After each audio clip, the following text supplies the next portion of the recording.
ಎಲ್ಲರಿಗೂ ನಮಸ್ಕಾರ. ಮೊದಲನೇದಾಗಿ ವೇದಿಕೆ ಮೇಲೆ ಈಗಾಗಲೇ ಮಾತಾಡಿರುವಂಥ ಎಲ್ಲ ಮಾನ್ಯರಿಗೆ ಅವರು ಹೇಳಿದ ಹಾಗೆ ಇದು ಪ್ರತಿಭಟನೆ ಅಲ್ಲ, ಒಂದು ಮನವಿ. ನಾನು ಸರ್ಕಾರಕ್ಕೆ ಮನವಿಯನ್ನೇ ಮಾಡ್ಕೊಳ್ತಾ ಇರೋದು. ಒಂದು, ರೈತರನ್ನ ನಾವು ಎಷ್ಟು ಗೌರವಿಸ್ತೀವಿ, ಅವರಿಲ್ಲ ಅಂತಂದರೆ ನಾವಿಲ್ಲ ಅಂತ ಹೇಳ್ತೀವಿ, ಅದೇ ರೀತಿ ಇವರಿಲ್ಲ ಅಂತಂದ್ರೂ ನಾವಿಲ್ಲ. ಸೊ ನಾವು ಇವ್ರುಗಳಿಗೆ ಕೊಡುವಂಥ ಆದ್ಯತೆ ಎಷ್ಟು ಕಡಿಮೆ ಇದರಲ್ಲಿರುತ್ತೆ ಅಂತಂದರೆ, ಇವ್ರು ಯಾರು ಎ ಸಿಲಿ ಕೂತ್ಕೊಂಡು ಕೆಲಸ ಮಾಡೋಂಥವ್ರಲ್ಲ, ಬೀದಿ ಬೀದಿ ಅಲಿಯಂಥವ್ರು. ನಾವು ಬೀದಿ ಬೀದಿ ಅಲಿಯಂಥವ್ರಿಗೆ ಮರ್ಯಾದೆ ಕೊಡದೇ ಇದ್ದರೆ, ಎ ಸಿಲಿ ಕೂತ್ಕೊಂಡು ಜಮ್ ಅಂತ ಮಜಾ ಮಾಡಿಕೊಂಡು ಲಕ್ಷಾಂತರ ದುಡ್ಕೊಂಡು ಕೂತ್ಕೊಂಡಿರೋಂಥವ್ರನ್ನ ಮೇಲ್ಮಟ್ಟದಲ್ಲಿ ಇಟ್ಕೊಂಡು ಅವ್ರನ್ನ ನಾವು ಸನ್ಮಾನಗಳು ಮಾಡ್ದಾ ಕೂತಿರ್ತೀವಿ. ಇನ್ಫ್ಯಾಕ್ಟ್ ಸನ್ಮಾನ ಮಾಡಬೇಕಾಗಿರೋದು ನಿಮ್ಮಂಥವ್ರಿಗೆ. ಸೊ ಹಾಗಾಗಿ ಮಾನ್ಯ ಮುಖ್ಯಮಂತ್ರಿಗಳು ಇದರ ಗಮನ ಬಂದಿಲ್ಲ ಅಂತ ಇವರು ಹೇಳಿದಾಗೆ ನಾನು ನಂಬಿದ್ದೀನಿ.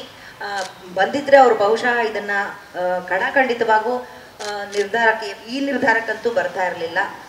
ತುಂಬ ಇವ್ರುಗಳ ಭಾಷೆ ನನಗೆ ಇವ್ರುಗಳ ಇದರಲ್ಲಿ ವರ್ಗಾವಣೆ ಆಗಿರಬಹುದು ಅಥವಾ ಖಾಯಂ ಮಾಡಿ ಕೆಲಸನ ಅಂತ ಆಗಿರಬಹುದು, ಅಂಥವುದನ್ನು ನೀವು ಈಗಾಗಲೇ ಕೇಳಿಸ್ಕೊಂಡ್ರಿ.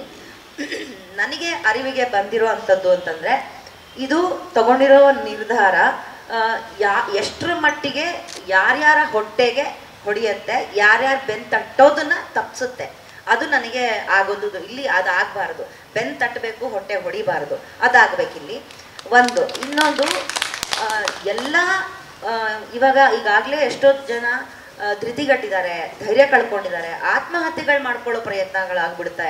ಅವೆಲ್ಲ ಆಗಬಾರ್ದು, ಅವಘಡಗಳಂತೂ ಆಗಲೇಬಾರ್ದು ಅನ್ನೋದು ಒಂದು ಮನವಿ. ಜೊತೆಗೆ ಇವ್ರುಗಳಿಗೆ ದಕ್ಕಬೇಕಾದಂಥ ರೈಟ್ಸ್ನೇ ನೀವು ಕಿತ್ಕೋತಾ ಇದ್ದೀರಲ್ಲ ಅಂತ.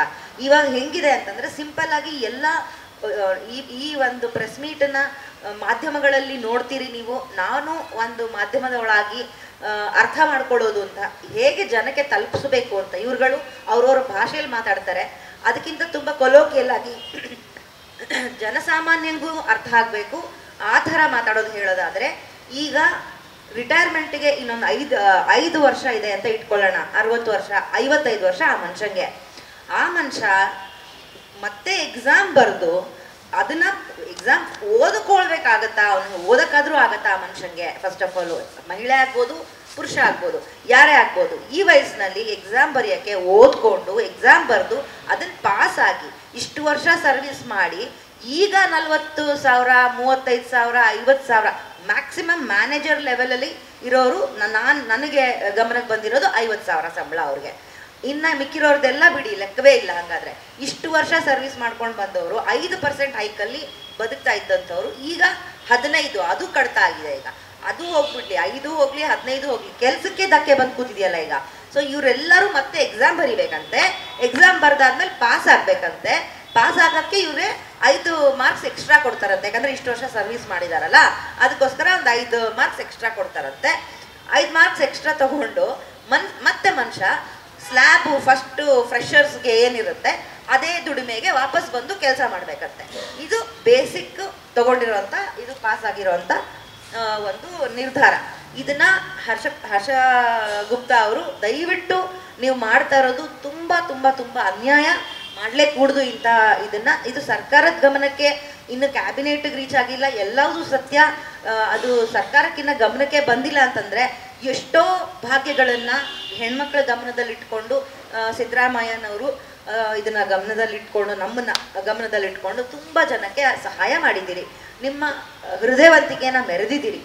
ಇದನ್ನು ತಾವು ದಯವಿಟ್ಟು ಈ ವಿಭಾಗಕ್ಕೂ ನೀವು ಗಮನ ಹರಿಸಬೇಕು. ಇದು ಯಾವುದೇ ಕಾರಣಕ್ಕೂ ಪಾಸ್ ಆಗಬಾರ್ದು, ಇದನ್ನು ನೀವು ಹಿಂಪಡಿಬೇಕು ಅಂತ ನಾನು ಕೂಡ ಇವರೆಲ್ಲರ ಜೊತೆ ಕೈ ಜೋಡಿಸ್ತೀನಿ.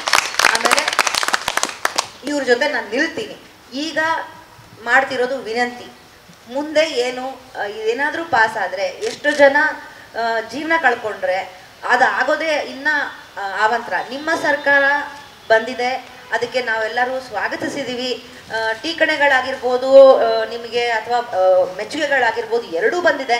ಇದರಲ್ಲಿ ನೀವು ಒಂದಿಷ್ಟು ಕೆಲಸಗಳನ್ನು ನೀವು ಮಾಡಿ ಈ ಥರದ್ದು ಹೊಟ್ಟೆ ಹೊಡೆಯುವಂಥ ಕೆಲಸ ಮಾಡದೆ ಒಂದು ಎಲ್ಲರ ಭವಿಷ್ಯವನ್ನು ರೂಪಿಸುವಂಥದ್ದು ಒಂದು ಏನು ಭಾಗ್ಯಗಳನ್ನು ನೀವು ಕೊಟ್ಟಿದ್ದೀರಿ ಈಗಾಗಲೇ, ಅದು ಎಲ್ಲವುದನ್ನು ಮೆಚ್ಚಿ ಸ್ವೀಕರಿಸಿದ್ದಾರೆ ಎಲ್ಲರೂ.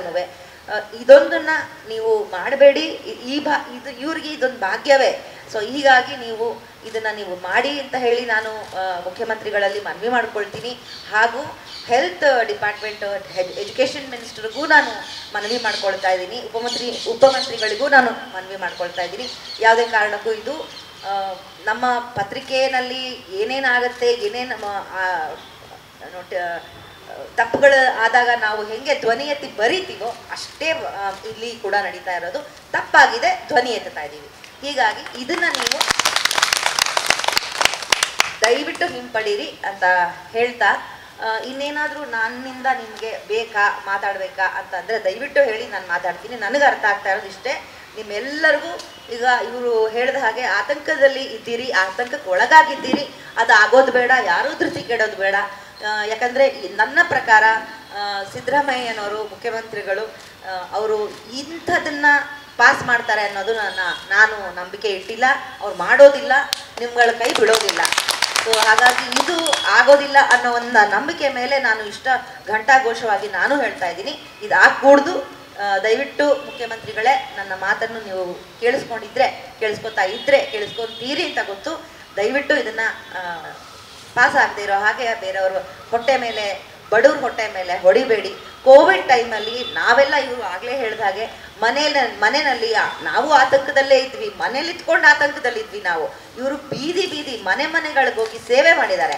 ಅವರ ಒಂದು ನಮಗೆ 15 ನಿಮಿಷ ಮಾಸ್ಕ್ ಹಾಕ್ಕೊಂಡಿರೋಕ್ಕಾಗ್ತಿರ್ಲಿಲ್ಲ ಆಚೆ ಬಂದರೆ. ಇಮ್ಯಾಜಿನ್ ಮಾಡಿ, PPI ಕಿಟ್ನವ್ರು ಹಾಕ್ಕೊಂಡು ಇಡೀ ದಿನ 19-18 ತಾಸು ಕೆಲಸ ಮಾಡಿದ್ದಾರೆ. ಸೊ ಒಂದು ಮಾಸ್ಕ್ ಹಾಕ್ಕೊಂಡೇ ನಮ್ಗೆ ಓಡಾಡೋಕ್ಕಾಗ್ತಿಲ್ಲ. ಮನುಷ್ಯ ಅಷ್ಟು ಕವರ್ ಮಾಡಿಕೊಂಡು ಒಂದೊಂದು ಮನೆಗೆ ಹೋಗಿ ಅವ್ರಿಗೆ ಬಂದಿರೋ ರೋಗನ ಇದು ಮಾಡಿ, ಪರಿಹಾರ ಮಾಡಿ, ಅದನ್ನು ಆರೈಕೆ ಮಾಡಿ ಅವ್ರಿಗೆ ಅದನ್ನೆಲ್ಲ ಮಾಡಿದ್ದಾರೆ. ಈಗ ನಾವು ರೈತರನ್ನು ನಾನೀಗ ನೆನಪಿಸ್ಕೊಂಡೆ, ಇವ್ರನ್ನೂ ನೆನಪಿಸ್ಕೊತಾ ಇದ್ದೀನಿ. ಇದೇ ಲೆಕ್ಕದಲ್ಲಿ ನಾವು ಹಂಗೆ ನೋಡೋಕೆ ಹೋದರೆ ಇವ್ರುಗಳು ಮಾಡ್ತಾ ಇರೋ ಸೇವೆ ನಮ್ಮ ತಂದೆ ತಾಯಿಗಳು ನಮಗೆ ಮಾಡೋವಂಥ ಸೇವೆ. ಯಾಕಂದರೆ ಆ ಸ್ಥಾನದಲ್ಲಿದ್ದಾರೆ ಇವರೆಲ್ಲ. ನಮ್ಮ ರೈತರು ನಮಗೆ ಊಟ ಬಡಿಸಿದ್ರೆ ಆರೋಗ್ಯ ನೋಡ್ಕೊಳ್ಳೋವಂಥವ್ರೆ ಇವರು. ಸೊ ಹಾಗಾಗಿ ನಾವು ಅವ್ರನ್ನ ಆ ಸ್ಥಾನದಲ್ಲೇ ಇಟ್ಟಿದ್ದೀವಿ. ಒಂದು ತಂದೆ ತಾಯಿಯ ಸ್ಥಾನದಲ್ಲಿ ನಾನು ಇವ್ರನ್ನೆಲ್ಲ ನೋಡ್ತಾ ಇದ್ದೀನಿ. ನನ್ನ ಎಲ್ಲ ಮಿತ್ರರಿಗೂ, ನನ್ನೆಲ್ಲ ಹಿರಿಯರಿಗೂ ಮತ್ತು ನನ್ನ ಮಹಿಳೆ ಗೆಳತಿಯರಿಗೂ ಎಲ್ಲರಿಗೂ ನ್ಯಾಯ ಒದಗಿಸ್ಬೇಕು ಅಂತ ನಾನು ವಿನಂತಿ ಮಾಡ್ಕೊಳ್ತಾ ಇದ್ದೀನಿ. ಈಗಾಗಲೇ ಹೇಳಿದ ಹಾಗೆ ಇವರು 15 ದಿನ 15 ಡೇಸ್ 2 ವಾರ. ಸೊ ಹೀಗಾಗಿ 2 ವಾರ ಕೇಳಿದ್ದಾರೆ. ಅದ್ರ ನಂತರ ಏನಾಗಬಹುದು ಅಂತಂದರೆ ಆಗೋದಿಷ್ಟೇ. ಇವಾಗವರೆಗೂ ತುಂಬ ವಿನಂತಿ ಮಾಡಿಕೊಂಡು ಮನವಿ ಮಾಡ್ತಾ ಇರೋರು ಪ್ರತಿಭಟನೆಗೆ ಎದ್ದೇಳಬೇಕಾಗತ್ತೆ, ಸಿಟ್ಟಿಗೆ ಹೇಳ್ತಾರೆ. ಸೊ ಏನಾಗುತ್ತೆ ಆವಾಗ ಅದು ಆಗದೆ ಇರೋಂಗೆ ಆಗಲಿ ಅನ್ನೋದು ನನ್ನ ಒಂದು ಕೋರಿಕೆ ಅಷ್ಟೇ. ಜೊತೆಗೆ ಇವರು ಹೇಳಿದ ಹಾಗೆ ಇನ್ ಕೇಸ್ ಇವಾಗ ಇದು 15 ದಿವಸಗಳ ನಂತರವೂ ಇದನ್ನು ನೀವು ಕ್ಯಾನ್ಸಲ್ ಮಾಡಿಲ್ಲ, ತಗೊಂಡಿಲ್ಲ ಅಂತ ಅನ್ನೋದೇ ಆದಲ್ಲಿ ಇದೇ ಪ್ರೆಸ್ ಬ್ಯಾಂಗ್ಳೂರಿನ ಪ್ರೆಸ್ ಕ್ಲಬ್ಬಲ್ಲಿ ನಾನು ಬೇಕಾದರೆ ಇನ್ನೂ ಒಂದು ಸತಿ ಎಲ್ಲ ಮಾಧ್ಯಮ ಮಿತ್ರರಿಗೂ ಆಹ್ವಾನ ಕೊಡ್ತೀನಿ. ಅವರೆಲ್ಲರೂ ಬರಬೇಕು.